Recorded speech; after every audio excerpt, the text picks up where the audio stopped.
역사는 반복된다. 오늘의 세계 갈등과 거의 전쟁이 남긴 그림자. 독일 철학자 헤겔은 역사와 경험이 가르치는 것은 국민과 정부가 역사에서 아무것도 배우지 못한다는 사실이다라고 말했다.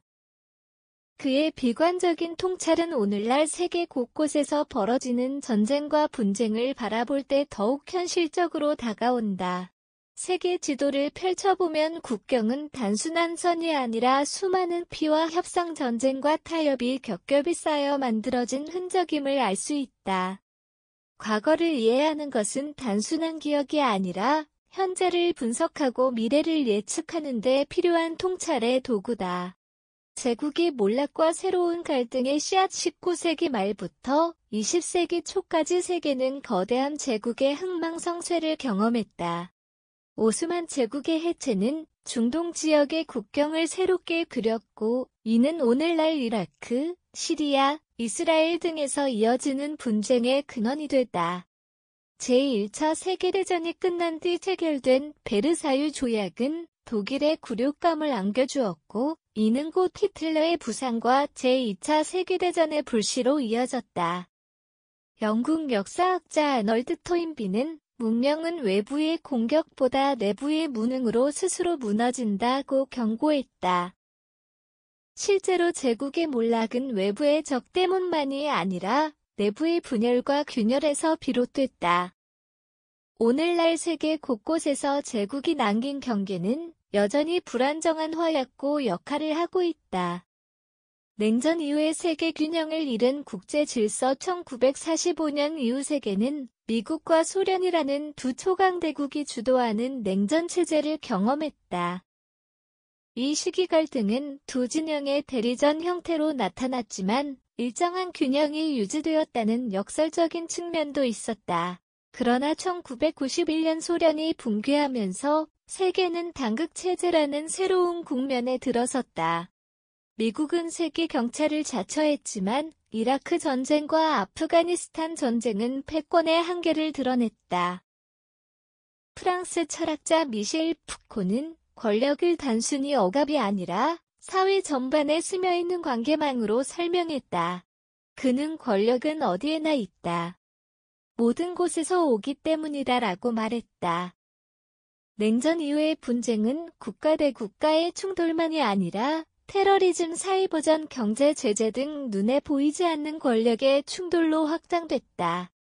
균형을 잃은 세계는 오히려 더 예측 불가능한 불안정성 속에 놓이게 됐다. 종교, 민족 갈등과 거에서 오늘로 이어지다 세계 곳곳의 갈등은 단순한 정치적 이해관계가 아니라 수백 년 동안 이어져온 종교적, 민족적 갈등에서 비롯되는 경우가 많다.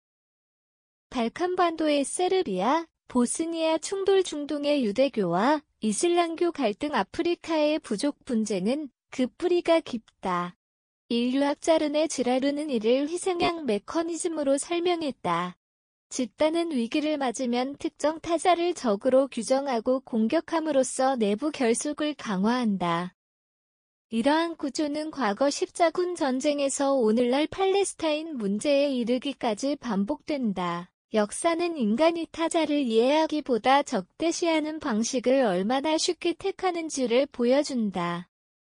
역사에서 배우지 못한 인류 반복되는 충돌의 경고. 고대 그리스 역사가 투키디데스는 펠로폰네소스 전쟁사 이 멜로스 대화에서 강자는 할 수 있는 일을 하고 약자는 해야 할 일을 당한다라는 아테네 사절이 냉혹한 말을 기록했다.